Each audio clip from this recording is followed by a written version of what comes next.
45 எஃப்ஐஆர்களை லஞ்ச ஒழிப்புத்துறை பதிவு செய்து வைத்திருந்தது. துணை முதல்வர் உதயநிதியின் கண்களும் காதுகளுமாக இடதுகரம் மற்றும் வலதுகரமாக இருக்கக்கூடிய திரு ரத்தீஷ் தான் அந்த தம்பி. விசாரணை செய்தபோது அவர் உண்மையை ஒப்புக்கொள்வார். சார், எங்கள் துறையோட அமைச்சர் திரு முத்துசாமி அவர்கள் ஒரு நாள் என்னை துணை முதல்வர் திரு உதயநிதி அவர்களுடைய வீடான குறிஞ்சி இல்லத்துக்கு என்னை அழைத்தார். மினிஸ்டர் கூப்பிட்றாருன்ட்டு நான் போனேன். அமலாக்கத்துறை விசாரணையை தொடர்ந்தால் தம்பி ரத்தீஷ், ஆகாஷ் பாஸ்கரன் அண்ட் துணை முதல்வர் உதயநிதி, அப்போது லஞ்ச ஒழிப்புத்துறை இயக்குநராக இருந்த அபய்குமார் சிங் கிட்ட சொல்லி 45 எஃப்ஐஆரையும் நீ க்ளோஸ் பண்ணு, என்ன பண்ணுவியோ தெரியாது. எந்த துறைகளை எடுத்தீர்கள் என்றாலும் நினைத்து பார்க்க முடியாமல் மலைக்கும் அளவுக்கு ஊழலை இந்த அலிபாபாவும் 40 திருடர்களும் கொண்ட கூட்டம் செய்திருக்கிறது. தமிழ் பெருங்குடி மக்கள் அத்தனை பேருக்கும் வணக்கம். 2026 தேர்தல் எவ்வளவு முக்கியமான தேர்தல், தமிழகத்தின் தலையெழுத்தை தீர்மானிக்கக்கூடிய தேர்தல் என்பது உங்கள் அத்தனை பேருக்கும் நன்றாக தெரியும். திமுக என்ற தீய சக்தி தப்பி தவறி கூட ஆட்சிக்கு வந்துவிடக்கூடாது. ஸோ மறந்து போன பழைய சம்பவங்கள் அத்தனையையும் நினைவுபடுத்த வேண்டும் என்பதற்காகத்தான் மீண்டும் மீண்டும் உங்களோடு உரையாடி கொண்டிருக்கிறேன். பழைய சம்பவங்களை நினைவுபடுத்தி கொண்டிருக்கிறேன். தோழர்களே, நான் ஒரு நேர்காணலில் இந்த திமுக ஆட்சியை அலிபாபாவும் 40 திருடர்களும் என்று வர்ணித்தேன். மு.க. ஸ்டாலின் தான் அலிபாபா, அவரது அமைச்சரவையில் இருப்பவர்கள் தான் அந்த 40 திருடர்கள். அந்த அலிபாபாவும் 40 திருடர்களும் என்ற அந்த தலைப்புக்கு ஏற்றாற்போல் இந்த திராவிட மாடல் ஆட்சி, விடியல் ஆட்சி அடித்த கொள்ளை கொஞ்ச நஞ்சம் அல்ல. எந்த அளவுக்கு இவர்களுக்கெல்லாம் ஆணவம் என்றால், ஒரு அமலாக்கத்துறை வந்து விசாரணை நடத்துது, அந்த விசாரணையை முடக்குவதற்கு என்னென்ன செய்ய வேண்டுமோ அத்தனையும் செய்கிறார்கள். தோழர்களே, மார்ச் 2025 டாஸ்மாக் தொடர்பாக டாஸ்மாக் அலுவலகம் உள்ளிட்ட பல்வேறு இடங்களில் அமலாக்கத்துறை சோதனை நடத்தியது. பல இடங்களில் சோதனைகள் நடைபெற்றன. உங்களில் பலருக்கு தெரியும், அமலாக்கத்துறை, என்ஃபோர்ஸ்மெண்ட் டைரக்டரேட் என்று அழைக்கப்படக்கூடிய அமலாக்கத்துறை ஏதாவது ஒரு ப்ரெடிகேட் அஃபென்ஸ் இருந்தால் அந்த ப்ரெடிகேட் அஃபென்ஸ் மூலமாக தான் உள்ளே வர முடியும். அதாவது அடிப்படையில் ஒரு எஃப்ஐஆர் வேணும். அந்த எஃப்ஐஆரில் இருக்கக்கூடிய sections PMLA, prevention of money laundering ஆக்டில் இருக்கக்கூடிய ஷெடியூல்டு அஃபென்ஸில் அந்த செக்ஷன் இருக்கணும்.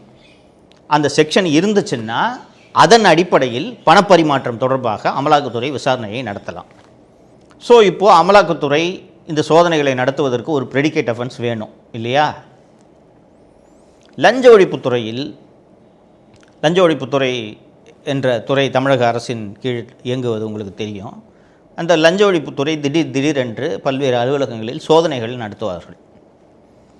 அப்படி லஞ்ச ஒழிப்புத்துறை பல்வேறு டாஸ்மாக் கடைகளில், டாஸ்மாக் அவுட்லெட்ஸில் சோதனைகளை நடத்தி கேஷை செக் பண்ணுவாங்க. அதாவது விற்பனையான அளவுக்கும் கல்லாவில் இருக்கக்கூடிய கேஷையும் செக் பண்ணி பார்க்கும்போது ரெண்டும் குறைச்சலாக இருந்தாலும் சரி, கூடுதலாக இருந்தாலும் சரி, அதிகமாக பணம் வாங்கியிருக்காங்கன்னு சொல்லிட்டு நடவடிக்கை எடுப்பார்கள். இதுபோல் 45 எஃப்ஐஆர்களை லஞ்ச ஒழிப்புத்துறை பதிவு செய்து வைத்திருந்தது. இந்த எஃப்ஐஆர்களின் அடிப்படையில் தான் அமலாக்கத்துறை மார்ச் 2025 சோதனையை நடத்தியது. இந்த சோதனைகளில் அமலாக்கத்துறை டாஸ்மாக் எம்டியோட அலுவலகத்திலும் எம்டி திரு விசாகன் அவர்களுடைய வீட்டிலும் சோதனைகளை நடத்தி விசாகன் அவர்களோட தொலைபேசியை பறிமுதல் செய்து ஆய்வு செய்கிறது. அப்படி ஆய்வு செய்யும்போது பார்த்தால் தம்பி என்று ஒருவரை அழைத்து அந்த தம்பியிடம் பல்வேறு விஷயங்களுக்கு டாஸ்மாகோட எம்டியாக இருக்கக்கூடிய விசாகன் ஒப்புதல் பெறுகிறார் என்ற விஷயம் அமலாக்கத்துறைக்கு அந்த சோதனையின் போதே தெரிய வருகிறது. அந்த தம்பி பதிலுக்கு மெசேஜில் அனுப்புகிறாரு, இந்த பிராண்டுக்கு ஆர்டர் கொடுங்க, இந்த பிராண்டுக்கு ஆர்டரு இவ்வளவு கொடுங்க, இந்த பிராண்டியை இவ்வளவு வாங்குங்க என்று பல்வேறு பிராண்டுகளை பற்றிலாம் அவர் அந்த தம்பி உத்தரவு தருகிறார். நண்பர்களே, அதற்கு பிறகு என்ன நடக்குதுன்னா, அந்த தகவலின் அடிப்படையில் அமலாக்கத்துறை அந்த தம்பி யாரென்றால் துணை முதல்வர் உதயநிதியின் கண்களும் காதுகளுமாக இடதுகரம் மற்றும் வலதுகரமாக இருக்கக்கூடிய திரு ரத்தீஷ் தான் அந்த தம்பி. இந்த ரத்தீஷ்கிட்ட ஏன் ஒரு ஐஏஎஸ் ஆஃபீஸர், விசாகன் என்ற ஐஏஎஸ் ஆஃபீஸர், ஒரு டாஸ்மாகோட மேனேஜிங் டைரக்டர் ஏன் இன்ஸ்ட்ரக்ஷன் பெற வேண்டும்?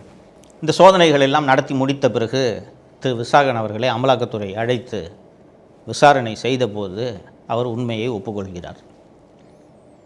சார், எங்கள் துறையோட அமைச்சர் திரு முத்துசாமி அவர்கள் ஒரு நாள் என்னை குறிஞ்சி இல்லத்துக்கு, துணை முதல்வர் திரு உதயநிதி அவர்களுடைய வீடான குறிஞ்சி இல்லத்துக்கு என்னை அழைத்தார். மினிஸ்டர் கூப்பிட்றாருன்ட்டு நான் போனேன். அப்போது துணை முதல்வரும் உடனிருந்தார். அப்போது எங்களது அமைச்சர், துணை முதல்வர் உங்ககிட்ட ஏதோ சொல்லணும்னு சொல்கிறாரு, என்னன்னு கேட்டுங்கன்றாரு. அப்போது துணை முதல்வரான திரு உதயநிதி ரத்தீஷை கை காமிச்சு, டாஸ்மாக் சம்மந்தமாக என்ன இன்ஸ்ட்ரக்ஷனாலும் ரத்தீஷ் கொடுப்பாரு, அதை நீங்கள் ஃபாலோ பண்ணுங்கன்னு சொன்னார். அந்த அடிப்படையில் தான் எல்லா ஒப்புதல்களையும் நான் ரத்தீஷிடம் பெற்றேன். ரத்தீஷ் தான் அந்த தம்பி என்று விசாகன் வாக்குமூலம் கொடுக்குறார். ஓகேங்களா? இந்த டாஸ்மாக் சோதனைகளை இடி நடத்திக்கிட்டு இருக்கும்போதே இடி ஆகாஷ் பாஸ்கரன் என்ற ஒரு நபரது வீட்டுக்கு சென்று சோதனை நடத்துகிறது. இந்த ஆகாஷ் பாஸ்கரன் யார் என்று இந்நேரம் உங்களுக்கு தெரிஞ்சிருக்கும், அப்போது பலருக்கு தெரியாது. இந்த ஆகாஷ் பாஸ்கரன் என்பவர் திடீர் தயாரிப்பாளர், சினிமா தயாரிப்பாளர். இன்றைக்கி சினிமா இண்டஸ்ட்ரி இருக்கக்கூடிய நிலைமை உங்களுக்கு தெரியும். பெரிய பெரிய ஸ்டுடியோவெல்லாம் கடையை சாத்திட்டு போயிட்டாங்க. சத்யஜோதி ஃபிலிம்ஸு, ஏவிஎம்லாம் இன்றைக்கி சினிமா பக்கிட்டே வர்றதில்லை. பெரிய பெரிய நிறுவனங்கள்லாம் கடையை சாத்திட்டு போயிட்டாங்க. ஏன்னா இன்றைக்கி சினிமா எடுத்து கட்டுப்படி ஆகாது. முன்னாடி போல் 50 நாள் 100 நாள் 25 நாள் கூட படம் ஓட மாட்டேங்குது. வெள்ளி சனி ஞாயிறு 3 நாள் ஓடினா அந்த படத்தோட வசூல், இல்லைனா அவள் தான் வேலை முடிஞ்சு. அப்படிப்பட்ட ஒரு சூழ்நிலையில் பெரிய பெரிய நிறுவனங்கள், எந்த நிறுவனமும் தயாரிப்பு வேலையில் ஈடுபடுறதில்லை. இன்னொன்று, ஸ்டார்ஸோட சம்பளம் ரொம்ப அதிகமாகிடுச்சு. 200 கோடிங்க ஒரு ஹீரோவுக்கு சம்பளம். விஜய்க்கு சம்பளம் 200 கோடி, ரஜினிக்கு சம்பளம் 200 கோடி. 200 கோடி ஹீரோவுக்கு சம்பளத்தை கொடுத்து இன்னொரு 100 கோடி படத்துக்கு செலவு பண்ணி, பப்ளிசிட்டிக்கு ஒரு 10 கோடி செலவு பண்ணி 310 கோடிக்கு படம் எடுத்து, இந்த 310 கோடி நீங்கள் வெள்ளி சனி ஞாயிறு 3 நாளில் சம்பாதிக்கணும்னா அவர் கதையாது, யார் செலவு பண்ணுவா? இப்படி இருக்கக்கூடிய சூழ்நிலையில் ஆகாஷ் பாஸ்கரனுக்கு வயசு ஒரு 25-26 தான் இருக்கும்னு நினைக்கிறேன், சின்ன பையன். ஆகாஷ் பாஸ்கரன் டான் பிக்சர்ஸ் என்ற ஒரு நிறுவனத்தை திடீரென்று தொடங்குகிறார். டான் என்றால் விடியல், விடியல் ஆட்சி அல்லவா, விடியல். டான் பிக்சர்ஸ் என்ற நிறுவனத்தை தொடங்குகிறார். திரைப்பட தயாரிப்பு நிறுவனத்தை யார் வேணாலும் தொடங்கலாம். நீங்களும் நானும் கூட ஒரு கம்பெனி பேரை ரிஜிஸ்டர் பண்ணி சவுக்கு ப்ரொடக்ஷன்ஸ் அப்படின்ட்டு ஒரு நிறுவனத்தை தொடங்கலாம். ஆனால் இந்த நிறுவனம் தொடங்கியதும் 4 பெரிய படங்களை அறிவிக்கிறது. 4மே பெரிய பட்ஜெட் படம். 1 இட்லி கடை, தனுஷை டைரக்ட் பண்ணி தனுஷ் ஹீரோவை நடிக்கிற படம் இட்லி கடை. 2 பராசக்தி, பொங்கலுக்கு ரிலீஸ் ஆகி என்னாச்சு ரிசல்ட்ன்றது உங்களுக்கு தெரியும். அதுவும் பெரிய பட்ஜெட் படம், பீரியட் ஃபிலிமு, ஏகப்பட்ட ரூபா செலவாகும். 3வது சிம்புவை வைத்து ஒரு படம், அது இன்னும் பெயரிடப்படவில்லை.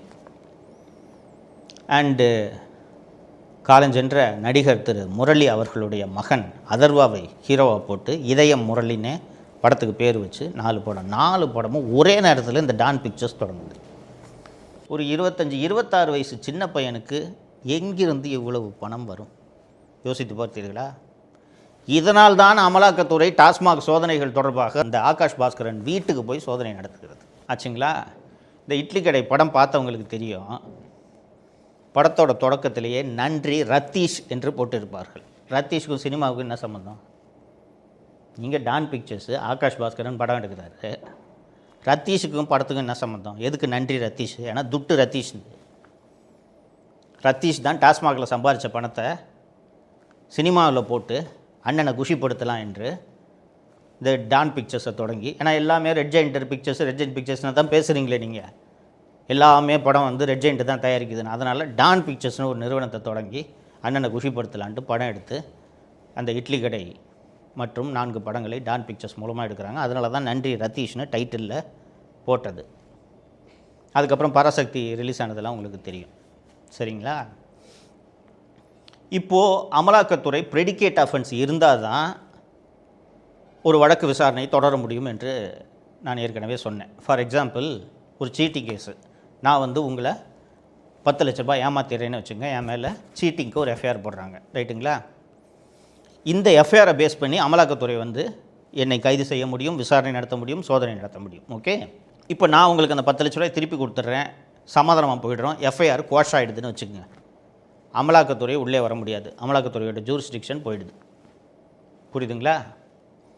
ஸோ இப்போ இந்த டாஸ்மாக் விவகாரத்தில் அமலாக்கத்துறை விசாரணையை தொடர்ந்தால் தம்பி ரத்தீஷ், ஆகாஷ் பாஸ்கரன் அண்ட் துணை முதல்வர் உதயநிதி 3 பேரும் மாட்டுவார்கள் என்பது ஸ்டாலின் குடும்பத்துக்கு நன்றாக தெரியும்.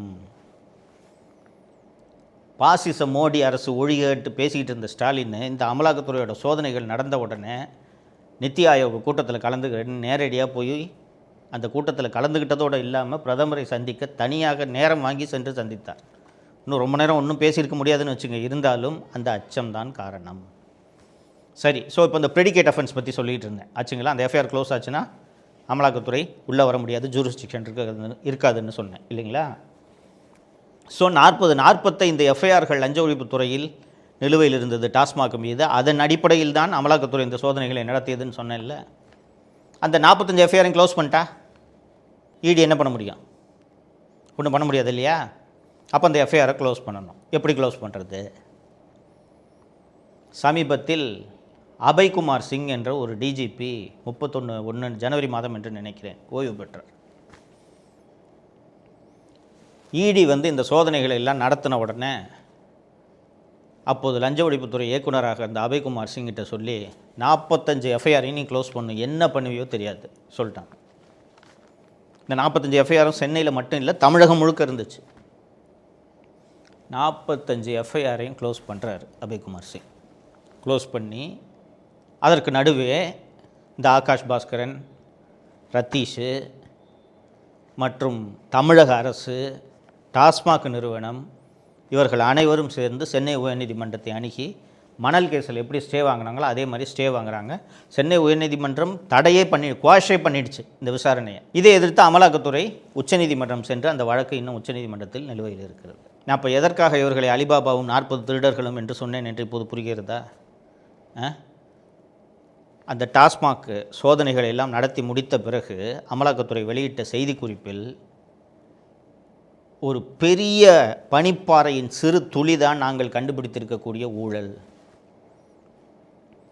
ரொக்கமான பணப்பரிவர்த்தனைகள் வெறும் 1000 கோடி ரூபாய்க்கு பணப்பரிவர்த்தனை நடந்திருப்பது எங்களது சோதனையில் தெரிய வந்திருக்கிறது. ஃபார் எக்ஸாம்பிள், SNJ டிஸ்டிலரிஸ்னு ஒரு நிறுவனம் இருக்குது. அந்த நிறுவனத்துக்கிட்ட 100 கோடி ரூபாய்க்கு பிராந்தி கொடுங்கன்னு ஆர்டர் கொடுக்குறாங்கன்னு வச்சுக்கோங்க. அதில் 30% தம்பி ரத்தீஷுக்கு போய் சேர்ந்துடணும்.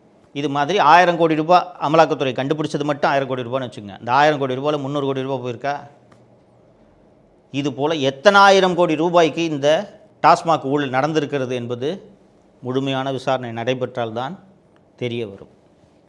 அந்த பணத்தில் தான் இட்லி கடை, பராசக்தி, இதய முரளி இதெல்லாம் எடுக்கிறது. இப்போ இந்த வழக்கு உச்சநீதிமன்றத்தில் நிலுவையில் இருக்கிறது என்று நான் சொன்னேன். ஏற்கனவே இந்த மணல் ஊழல் பற்றி சொன்னேன். இப்போது இந்த டாஸ்மாக் ஊழல். இது போல் எந்த துறைகளை எடுத்தீர்கள் என்றாலும் நினைத்து பார்க்க முடியாமல் மலைக்கும் அளவுக்கு ஊழலை இந்த அலிபாபாவும் 40 திருடர்களும் கொண்ட கூட்டம் செய்திருக்கிறது. இப்போது எங்களுக்கு வாக்களியுங்கள் என்று உங்களை நோக்கி, உங்களை தேடி இவர்கள் உங்கள் கையில் காலில் விழுந்து நடித்து கொண்டே வருவதற்கான காரணம் மற்றும் நோக்கம் என்ன தெரியுமா? இதே கொள்ளையை திரும்ப அரங்கேற்றுறதுக்கு. நான் ஏற்கனவே பல நேர்காணலில் சொல்லியிருப்பேன். இவர் மு.க. ஸ்டாலின் அவர்களோட மருமகன் திரு சபரீசன் அவர்கள் ஒரு வாட்ச் பைத்தியன்ட்டு நான் சொல்லியிருக்கேன். திரு சபரீசன் அவர்களிடம் இருக்கக்கூடிய வாட்சுகளோட மதிப்பு மட்டும் 200 கோடி ரூபான்னு சொல்கிறான். ஒரே ஒரு வாட்சு 33 கோடி. எவ்வளவு பணம் இருந்துச்சுன்னா, எவ்வளவு பண திமிர் இருந்துச்சுன்னா ஒருத்தன் கையில் கட்டுற வாட்சை 33 கோடிக்கு கட்டுவான்ட்டு கொஞ்சம் யோசிச்சு பாருங்கள். இப்போ எவ்வளோ பணம் இருக்குது. டாஸ்மாகில் இது மாதிரி வந்த பணம் தான். இந்த கொள்ளைக்காரர்கள் மீண்டும் ஆட்சி நடத்த வேண்டுமா என்பதை நீங்கள் யோசித்து பாருங்கள். இதுதான் நான் உங்களுக்கு வைக்கக்கூடிய வேண்டுகோள். இதெல்லாம் நீங்கள் யோசிச்சு பார்த்தீங்கன்னா, நான் தான் உங்களை அறிவார்ந்த மக்கள் என்று நான் மீண்டும் மீண்டும் சொல்லி கொண்டிருக்கிறேன். உங்களுக்கு தெரியும். மீண்டும் திமுக ஆட்சிக்கு வரலாமா? ஸோ திமுக ஆட்சிக்கு வரக்கூடாதென்றால் திமுகவை ஆட்சிக்கு வரவிடாமல் வீழ்த்தக்கூடிய சக்தி எது என்பதை நீங்கள் யோசித்து பார்த்து வாக்களிக்க வேண்டும். அவ்வளோதான். நோட்டாவுக்கு போடுறேன், நாம் தமிழருக்கு போடுறேன், எங்கள் ஊரில் சுயேட்சையாக ஒரு பையன் கலராக முடி வச்சுட்டு நிற்கிறாரு அவருக்கு போடுறேன் என்று நீங்கள் வாக்குகளை வீணடித்தால் மீண்டும் இந்த அலிபாபா கொள்ளை கூட்டம் ஆட்சிக்கு வந்துவிடும். அதை தவிர்ப்பதற்கு எந்த கட்சியை தேர்ந்தெடுக்க வேண்டும் என்பதை நன்றாக சிந்தித்து தேர்ந்தெடுத்து வாக்களியுங்கள். உங்கள் வாக்குகளை சரியாக செலுத்துங்கள் என்பதுதான் நான் உங்களுக்கு வைக்கக்கூடிய வேண்டுகோள். திமுகவின் தலைமை நிலைய செயலாளராகவும் மூத்த அமைச்சராகவும் இருக்கக்கூடிய திரு கே நேரு அவர்களுக்கு சொந்தமான இடங்களில் அமலாக்கத்துறை சோதனை நடத்தியது உங்கள் அத்தனை பேருக்கும் நினைவில் இருக்கும். ஊழலில் சம்பாதித்த கருப்பு பணத்தை எல்லாம் இதில் போட்டு தான் வெள்ளையாக்க முடியுன்றதுக்காக அந்த காலத்துலேருந்தே இவங்க அதை நடத்திக்கிட்டு இருக்காங்க. 2538 பதவிகளையும் லஞ்சம் வாங்கி கொண்டு இவர்கள் நிரப்பியிருக்கிறார்கள் என்ற விவரம் தெரிய வருகிறது. 17 பிப்ரவரி 2025 அன்று இவர்கள் அத்தனை பேருக்குமான பணி நியமன ஆணையை முதல்வர் திரு ஸ்டாலின் அவர்கள் வழங்குகிறார். அமலாக்கத்துறை இவ்வளவு ஆதாரங்களை கொடுத்துருக்கு, நீங்கள் இதில் பூர்வாங்க விசாரணையெல்லாம் பண்ணுறதுக்கு எந்த விதமான அவசியமும் இல்லை, உடனடியாக வழக்கு பதிவு செய்து விசாரணை நடத்துங்கள் என்று உத்தரவு போட்டது. அதற்கு பிறகும் தமிழக அரசு லஞ்ச ஒழிப்புத்துறை எஃப்ஐஆர் பதிவு செய்யவில்லை. ஸோ அமலாக்கத்துறை விசாரணையை தொடங்கினால் அது நேரடியாக மு.க. ஸ்டாலின் வீட்டு வாசலில் தான் சென்று நிற்கும் என்பது இவர்களுக்கு நன்றாக தெரியும். ஒவ்வொரு துறையை எடுத்துக்கிட்டாலும் இவ்வளவு ஊழல் இருந்தால் இவர்கள் இந்த 5 ஆண்டுகளில் எவ்வளவு கொள்ளை அடித்திருப்பார்கள் என்பதை நீங்களே ஊகித்துக் கொள்ளுங்கள். தமிழ் பெருங்குடி மக்கள் அத்தனை பேருக்கும் வணக்கம். திமுகவையும் திமுக ஆட்சியையும் அலிபாபாவும் 40 திருடர்களும் என்று நான் ஏற்கனவே வர்ணித்திருக்கிறேன், பார்த்துருப்பீங்க நீங்கள். திமுகவின் தலைமை நிலைய செயலாளராகவும் மூத்த அமைச்சராகவும் இருக்கக்கூடிய திரு கே நேரு அவர்களுக்கு சொந்தமான இடங்களில் ஏப்ரல் 2025 அமலாக்கத்துறை சோதனை நடத்தியது உங்கள் அத்தனை பேருக்கும் நினைவில் இருக்கும். அது என்ன வழக்குன்னு கேட்டிங்கன்னா, திரு கே நேரு அவர்களோட தம்பி திரு ரவிச்சந்திரன் அவர்கள் ட்ரூ வேல்யூ ஹோம்ஸ் என்ற ரியல் எஸ்டேட் நிறுவனத்தை நடத்துகிறார். இது 2006லேருந்தே இவங்க இதை நடத்திக்கிட்டு இருக்காங்க. எதற்காக ரியல் எஸ்டேட் நிறுவனம் என்றால், ஊழலில் சம்பாதித்த கருப்பு பணத்தை எல்லாம் இதில் போட்டு தான் வெள்ளையாக்க முடியுன்றதுக்காக அந்த காலத்துலேருந்தே இவங்க இதை நடத்திக்கிட்டு இருக்காங்க. 2011 முதல் 2021 வரை அண்ணா திராவிட முன்னேற்ற கழக ஆட்சி நடந்தபோது இந்த டிவிஹெச் நிறுவனம் பார்த்திங்கன்னா எந்த ப்ராஜெக்ட்டும் பண்ணாது, டம்மியாக இருக்கும். திமுக ஆட்சிக்கு வந்துச்சுன்னா மட்டும் பார்த்திங்கன்னா புது ப்ராஜெக்டாக பண்ணிகிட்டு இருப்பாங்க. ஸோ இந்த ட்ரூ வேல்யூ ஹோம்ஸ் நிறுவனம், டிவிஹெச் நிறுவனம் ஒரு தேசியமயமாக்கப்பட்ட வங்கியில் கடன் வாங்குது. கடன் வாங்கி அந்த கடனை எதற்காக கடன் வாங்கினார்களோ அந்த பர்பஸ்க்கு அதை பயன்படுத்தாமல் வேறு ஒரு காரணத்திற்கு அல்லது வேறு ஒரு பர்பஸ்க்கு பயன்படுத்திட்டாங்க என்று சிபிஐ ஒரு வழக்கு பதிவு செய்கிறது. அந்த வழக்கை அடிப்படையாக கொண்டு அந்த வழக்கை ப்ரெடிகேட் அஃபென்ஸாக வைத்து அமலாக்கத்துறை கே நேரு அவர்களுக்கு சொந்தமான பல்வேறு இடங்களில் சோதனையை நடத்துகிறது. இந்த சோதனையில் ஏராளமான ஆவணங்கள் கிடைக்கின்றன. அப்படி கிடைத்த ஆவணங்களில் முக்கியமான ஒரு ஆதாரம் மற்றும் ஆவணம் மற்றும் தரவுகள் என்னவென்று கேட்டீர்கள் என்றால், முனிசிபல் அட்மினிஸ்ட்ரேஷன் டிபார்ட்மெண்ட்டில் 2508 பதவிகளுக்கான தேர்வு மற்றும் நேர்காணல் நடத்தப்பட்டு நிரப்பப்பட்டது. உங்களுக்கு எல்லாருக்கும் தெரியும், தமிழ்நாட்டில் அரசு வேலை என்றால் டிஎன்பிசி என்ற பப்ளிக் சர்வீஸ் கமிஷன் தான் தேர்வு வச்சு அதை தேவையானவர்களை தேர்ச்சி செய்வார்கள்ன்றது நம்ம எல்லாருக்கும் தெரியும். டிஎன்பிசி தான் அது எல்லாத்தையும் எடுக்கும். ஆனால் பொதுத்துறை நிறுவனங்கள் இருக்குது இல்லையா, ஆவின், டிரான்ஸ்போர்ட் கார்ப்பரேஷனு, ஏற்கனவே செந்தில் பாலாஜி அவர்கள் இந்த டிரான்ஸ்போர்ட் கார்ப்பரேஷனுக்கு டிரைவர், கண்டக்டர், மெக்கானிக்கு வேலைக்கு எடுத்த அந்த விஷயத்தில் தான் ஊழலில் மாட்டிக்கொண்டு 1.5 வருடங்களாக சிறையில் இருந்தான்றதுலாம் அவங்களுக்கு தெரியும். ஸோ இந்த பொதுத்துறை நிறுவனங்கள் எல்லாம் அவங்களே வேலைக்கு ஆள் எடுத்துப்பாங்க. ஸோ இப்படி அந்த பொதுத்துறை நிறுவனங்களே வேலைக்கு ஆளை எடுக்கும்போது அதில் ஏராளமான ஊழல் நடைபெறுகிறது.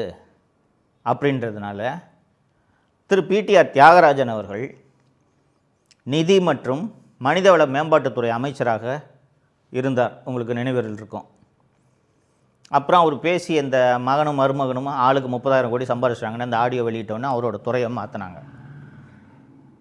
ஸோ திரு தியாகராஜன் அவர்கள் மனிதவள மேம்பாட்டுத்துறை அமைச்சராக இருந்தபோது ஒரு அரசாணையை, ஒரு உத்தரவை பிறப்பிக்கிறார். என்னென்னா, தமிழ்நாட்டில் அரசு துறைகள் அல்லாமல் எந்த பொதுத்துறை நிறுவனங்களாக இருந்தாலும் அதற்கான பணி நியமங்களை, பணி தேர்வுகளை டிஎன்பிசி தான் செய்ய வேண்டும் என்று ஒரு உத்தரவை பிறப்பிக்கிறார். மிக மிக அற்புதமான உத்தரவு இது. என்ன காரணம்னா, டிஎன்பிசிக்கு வேலை என்ன? வேலைக்கு ஆள் எடுக்கிறது, எக்ஸாம் கண்டக்ட் பண்ணுறது, பர்சனல் இன்டர்வியூ கண்டக்ட் பண்ணுறது இல்லையா? இது மட்டும்தான் டிஎன்பிசிக்கு வேலை. அப்போ அவர்கள் இதில் நிபுணர்களாக இருப்பார்கள். இன்னொன்று, அந்த டிஎன்பிசின்றதே இதற்கு தானே.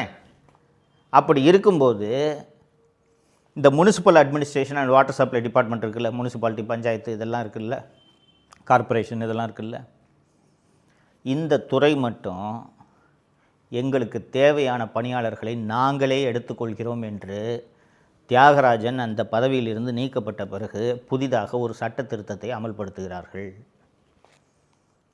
அப்போதே நான் இதை ஒரு கட்டுரையாகவும் பதிவு செய்திருந்தேன், வீடியோக்களிலும் பேசியிருந்தேன். இது ஊழலுக்கு மட்டும்தான் வழிவகுக்கும் என்று. ஸோ இந்த அமலாக்கத்துறை இந்த சிபிஐ வழக்கு தொடர்பாக சோதனைகளை எல்லாம் நடத்தியதல்லவா?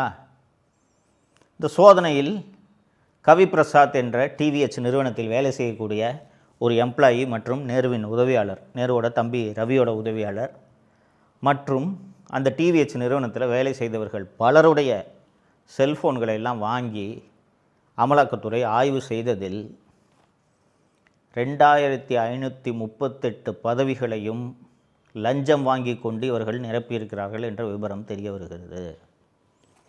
தோழர்களே, junior engineer, assistant engineer, sanitary inspector உள்ளிட்ட 2538 பதவிகள் நிரப்பப்பட்டன. 2 பிப்ரவரி 2024 அன்னைக்கு இதற்கான நோட்டிஃபிகேஷன் வருகிறது. 17 பிப்ரவரி 2025 அன்று இவர்கள் அத்தனை பேருக்குமான பணி நியமன ஆணையை முதல்வர் திரு ஸ்டாலின் அவர்கள் வழங்குகிறார். ஒரு வருஷம் அது கரெக்டாக. ஸோ அமலாக்கத்துறை இந்த சோதனைகள் எல்லாம் நடத்தி எல்லா டீட்டெயிலும் எடுத்துட்டாங்க. சரிங்களா? எடுத்த பிறகு பார்த்தால் ஒவ்வொரு பதவிக்கும் 25 லட்சம் முதல் 35 லட்சம் வரை லஞ்சமாக வாங்கப்பட்டிருக்கிறது என்ற தகவல் அமலாக்கத்துறை சோதனைகளில் தெரிகிறது. அதாவது அந்த கவிபிரசாத் என்ற இந்த நேருவோட உதவியாளர் ஒருத்தர் இருக்காருன்னு சொன்னேன்ல, அவரோட வாட்ஸ்அப்பில் தமிழகத்தைச் சேர்ந்த பல்வேறு திமுகவினர் என்னோட ஆளுக்கு ரெக்கமெண்டேஷன் கொடுங்க, என்னோட ஆளுக்கு பணி நியமனம் கொடுங்க, என்னோட கேண்டிடேட் இதுன்ட்டு ஒவ்வொருத்தரும் அவர்களுக்கு வேண்டியவர்களின் பெயர்களை அந்த வாட்ஸ்அப்பில் அனுப்பியிருக்கிறார்கள். அது போக இன்டர்வியூக்கு கால் லெட்டர் போகும்ல, அந்த கால் லெட்டர்லாம் கவிபிரசாத் என்ற நேருவோட பிஏ மற்றும் டிவிஹெச் எம்ப்ளாயிக்கு ஃபோனில் அனுப்பியிருக்காங்க. சரி, இது போல் அனுப்பியவர்கள் உண்மையிலேயே பணியில் நியமனம் செய்யப்பட்டிருக்கிறார்களா என்பதை அமலாக்கத்துறை ஆய்வு செய்த போது அந்த வாட்ஸ்அப்பில் இருந்த லிஸ்ட்டில் இருக்கிறவர்களில் பெரும்பாலானோர் பணி நியமனம் உத்தரவு பெற்று இப்போது அரசு ஊழியர்களாக வேலை செய்து கொண்டிருக்கிறார்கள். அப்போது ஊழல் நடந்திருக்கிறது என்பது நிரூபணமாகிவிட்டதா? ஒன்று. இப்போது ஏற்கனவே அந்த டிவிஹெச் நிறுவனம் ஒரு பொதுத்துறை வங்கியில் லோன் வாங்கி அதை முறைகேடாக, அதாவது எதற்காக லோன் வாங்கினார்களோ அதை தவிர வேறு ஒரு பர்பஸ்க்கு அதை பயன்படுத்தினாங்கன்றதுக்காக தான் சிபிஐ வழக்கு தொடுத்ததுன்னு சொன்னேன்ல. அந்த வழக்கிலிருந்து தப்பிக்க வேண்டும் என்பதற்காக டக்குன்னு நேரு தரப்பில் என்ன பண்ணுறாங்கன்னா, வட்டியோடு சேர்த்து வங்கிக்கு திருப்பி செலுத்தி, இந்த பாருங்கள் நீங்கள் 4 கோடி ரூபாய் வாங்கி இந்த மாதிரி வேறு வேலைக்கு யூஸ் பண்ணிட்டோன்னு சொல்லிட்டீங்க, இந்த பணத்தை திருப்பி கொடுத்துட்டோம், எஃப்ஐஆரை க்ளோஸ் பண்ணுங்கன்ட்டு நீதிமன்றத்தை அணுகுகிறார்கள். நீதிமன்றமும் ஏங்க இந்த பணத்தை வாங்கி இவங்க வேறு ஏதோ ஒரு யூஸ்க்கு பண்ணிட்டாங்கன்னு சொல்லிட்டு தானே நீங்கள் கேஸ் போட்டிங்க, அதுதான் திருப்பி கட்டிட்டாங்கல்ல, முடிஞ்சு போச்சு, சிபிஐ எஃப்ஐஆரை குவாஷ் பண்ணுறோன்னு குவாஷ் பண்ணிட்டாங்க, முடிஞ்சு போச்சா? இப்போ அந்த ப்ரெடிகேட் அஃபென்ஸ் இருந்துச்சுல்ல, சிபிஐயோட ப்ரெடிகேட் அஃபென்ஸ், அந்த எஃப்ஐஆர் பேஸ் பண்ணி தானே அமலாக்கத்துறை விசாரணை தொடர்ந்தது. அந்த ப்ரெடிகேட் அஃபென்ஸே போன உடனே இப்போ அமலாக்கத்துறையோட ஜூரிஸ்டிக்ஷனும் போச்சு. எப்படி விசாரிக்க முடியும்? ஆச்சுங்களா? ஸோ ஆனால் அமலாக்கத்துறை என்ன செய்கிறது என்றால், இந்த ஆதாரங்கள் சொன்னால இந்த ரெக்ரூட்மெண்ட்டில் இந்த வேலைக்கு 2538 பேரை எடுப்பதில் ஊழல் நடந்திருக்கிறது என்று சொன்னேன் அல்லவா, அந்த ஆதாரங்களை எல்லாம் தமிழ்நாடு டிஜிபிக்கும் தமிழ்நாடு லஞ்ச ஒழிப்புத்துறை இயக்குனருக்கும் கடிதமாக எழுதுகிறது. நாங்கள் இந்த மாதிரி சோதனைக்கு போனோம், அதில் எங்களுக்கு இவ்வளவு ஆதாரங்கள் கிடைத்தது என்று. அந்த அமலாக்கத்துறையோட சோதனையில் இந்த ரெக்ரூட்மெண்ட்டை தாண்டி கிடைத்த மற்றொரு மிகப்பெரிய ஊழலுக்கான ஆதாரம் என்னவென்று கேட்டீர்கள் என்றால், municipal administration and water supply டிபார்ட்மெண்ட்டுன்றது மிகப்பெரிய ஒரு துறை. நகராட்சி நிர்வாகன்றது தான் தமிழகத்திலேயே மிகப்பெரிய துறை. அதுக்கு தான் ஏகப்பட்ட பட்ஜெட்டு, அதுக்கு தான் உலக வங்கி, ஆசிய வளர்ச்சி வங்கி எல்லாமே லோன் கொடுக்கும். பாதாள சாக்கடை போடுறதுலேருந்து குடிநீர் இணைப்பு வழங்குறதுலேருந்து எல்லா வேலைகளையும் அந்த துறை தான் செய்யுன்றதுனால அதற்கு ஆயிரக்கணக்கான கோடிகள் நிதி ஒதுக்கப்படும். அதில் ஒவ்வொரு டெண்டருக்கும் 7.5% முதல் 10% வரை கமிஷனாக லஞ்சமாக பெறப்பட்டிருக்கிறது. பல்வேறு திமுக பிரமுகர்கள் இந்த டெண்டரை எனக்கு கொடுங்க, இந்த டெண்டரை இவருக்கு கொடுங்க, இந்த டெண்டரை அவருக்கு கொடுங்க என்று பரிந்துரை கடிதத்தை வாட்ஸ்அப்பில் இந்த கவிப்பிரசாத் என்பவருக்கு அனுப்பியிருக்கிறார்கள். இதுபோக பல்வேறு IAS IPS அதிகாரிகள் இவருக்கு டெண்டர் கொடுங்க, அவருக்கு டெண்டர் கொடுங்க என்று பரிந்துரை கடிதத்தை வாட்ஸ்அப்பில் அனுப்பியிருக்கிறார்கள். வாட்ஸ்அப்பில் பலருக்கு பரிந்துரைத்திருக்கிறார்கள். குறிப்பாக IPS அதிகாரி வருண்குமார் மனோஜ் என்பவருக்கு இந்த டெண்டர் கொடுங்க, சென்னை மாநகராட்சியில் துப்புரவு தொழிலாளிகளுக்கு யூனிஃபார்ம் வழங்கும் கான்ட்ராக்டை இந்த மனோஜுக்கு கொடுங்க என்று வருண்குமார் IPS பரிந்துரை கடிதத்தை கவிப்பிரசாத்துக்கு அனுப்பியிருக்கிறார் என்று இந்த ஆதாரங்களும் அமலாக்கத்துறைக்கு கிடைக்கின்றன. ஸோ அந்த ப்ரெடிகேட் அஃபென்ஸ் ஏற்கனவே க்ளோஸ் ஆகிடுச்சுன்னு சொன்னேன் இல்லையா? ஸோ இந்த ஆதாரங்களை எல்லாம் தமிழ்நாடு DGPக்கும் லஞ்ச ஒழிப்புத்துறை இயக்குனருக்கும் அமலாக்கத்துறை கடிதமாக எழுதி, இந்த பாருங்கள் இவ்வளவு ஊழல் நடந்திருப்பதற்கான ஆதாரங்கள் எங்களிடம் கிடைத்திருக்கின்றனன்ட்டு கிட்டத்தட்ட ஒரு 300 பக்க ஆவணங்களை புகைப்படங்களை இணைத்து நீங்கள் வழக்கு பதிவு செய்யுங்கள் என்று அமலாக்கத்துறையின் இயக்குனர் லஞ்ச ஒழிப்புத்துறைக்கும் தமிழ்நாடு DGPக்கும் கடிதம் எழுதுகிறார். தமிழ்நாடு கவர்மெண்ட்டுக்கு கீழே பணியாற்றுகிற DGP தானே வெங்கட்ராமன் அவர்களும் லஞ்ச ஒழிப்புத்துறை இயக்குனர் அபய்குமார் சிங் அவர்களும். அக்டோபர் 2024 கடிதம் எழுதப்படுகிறது. மார்ச் 2026 வரை எந்த வழக்கையும் லஞ்ச ஒழிப்புத்துறை பதிவு செய்யவில்லை. ஆச்சுங்களா? அண்ணா திராவிட முன்னேற்ற கழகத்தின் வழக்கறிஞர் அணி செயலாளராக இருக்கக்கூடிய திரு இன்பதுரை அவர்கள் சென்னை உயர்நீதிமன்றத்தை அணுகுகிறார். அணுகி, இதை பாருங்கள், அமலாக்கத்துறை இவ்வளவு ஆவணங்களையும் ஆதாரங்களையும் அனுப்பியிருக்கிறது. அதுவும் குறிப்பாக 2538 பேரை வேலைக்கு எடுத்திருக்காங்க. இவங்கெல்லாம் இன்றைக்கி வேலை செஞ்சு சம்பளம் வாங்கிக்கிட்டு இருக்காங்க. தகுதி இல்லாத நபர்களாக இவர்கள் இருந்தார்கள் என்றால் அவர்களுக்கு அரசு கொடுக்கக்கூடிய சம்பளம் என்பது விரயம். ஸோ லஞ்ச ஒழிப்புத்துறை விசாரணை நடத்தாது.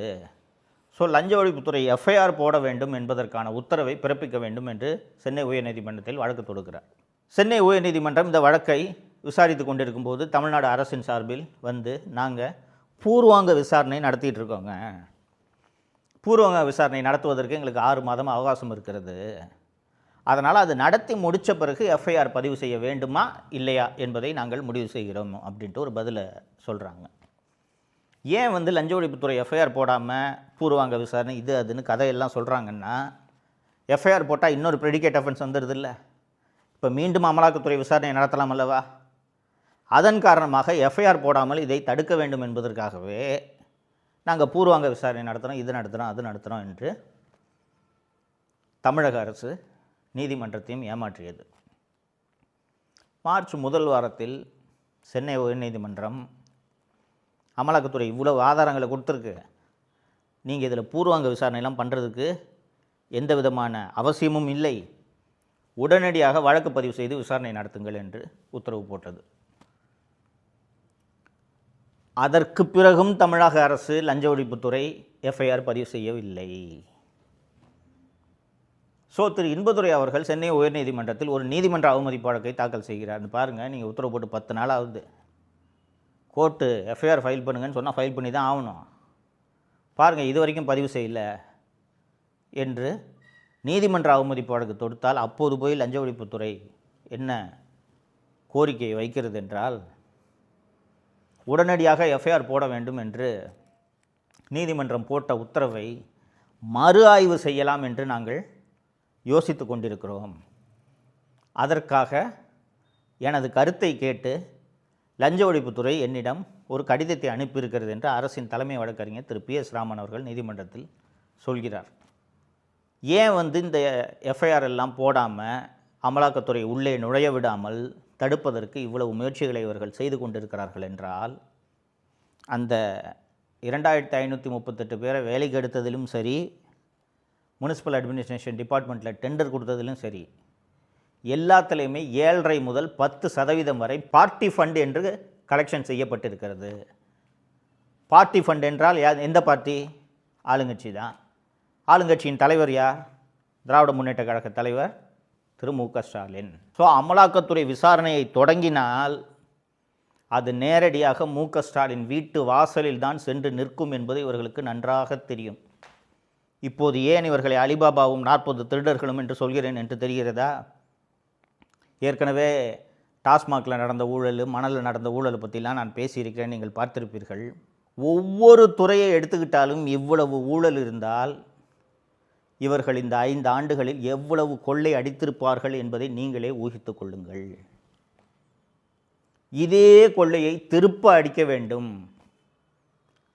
இதே போல தமிழகத்தை சுரண்ட வேண்டும் என்பதற்காகத்தான் உங்களிடம் பசப்பு வார்த்தைகளை சொல்லிக்கொண்டு இப்போது வாக்கு சேகரிக்க வருகிறார்கள்.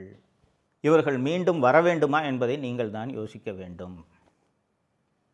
நமது தமிழகம், நமக்கு சொந்தமான இந்த தமிழகம் மீண்டும் சுரண்டப்பட வேண்டுமா என்பதை நீங்கள் தான் யோசிக்க வேண்டும். ஸோ யார் இவர்களை வீழ்த்த முடியும்? யார் இவர்கள் ஆட்சிக்கு வராமல் தடுக்க முடியும்? யார் இந்த கொள்ளைக்கு காரணமானவர்கள் மீது நடவடிக்கை எடுக்க முடியும்? யாருக்கு அந்த வலிமை இருக்கிறது? எந்த கூட்டணிக்கு அந்த வலிமை இருக்கிறது என்பதை நீங்கள் தான் யோசிக்க வேண்டும். நீங்கள் யோசித்து திமுக ஆட்சிக்கு வரக்கூடாது என்பதை உறுதி செய்யும் ஒரு கூட்டணிக்கு வாக்களிக்க வேண்டும் என்பதைத்தான் உங்களிடம் நான் மீண்டும் மீண்டும் வலியுறுத்தி கொண்டிருக்கிறேன். தோழர்களே, மறந்து விடாதீர்கள். 2026 தேர்தல் என்பது தமிழகத்தின் எதிர்காலத்தை தீர்மானிக்கக்கூடிய தேர்தல். தப்பி தவறி கூட திமுக ஆட்சிக்கு வந்துருச்சுன்னா தமிழ்நாடு என்ன ஆகுன்றதை உங்களது ஊகத்திற்கே நான் விட்டு விடுகிறேன். இந்த 5 ஆண்டுகளில் வெளியே வந்த கொள்ளைகள், இவ்வளோண்டு கொள்ளைகள், வெளியே வராமல் இன்னும் எவ்வளவு கொள்ளைகள் நடந்திருக்கின்றன. இந்த கொள்ளைகள் எல்லாம் விசாரிக்கப்பட வேண்டுமா வேண்டாமா? இந்த கொள்ளைகளை அடித்தவர்கள் சிறைக்கு செல்ல வேண்டுமா வேண்டாமா? இந்த கொள்ளைக்காரர்களை சிறைக்கு அனுப்பும் ஆட்சியை நீங்கள் உருவாக்க வேண்டும் என்பதுதான் நான் உங்களுக்கு வைக்கக்கூடிய கோரிக்கை. தொடர்ந்து பேசுவோம். நன்றி. தமிழகத்தை காப்போம்.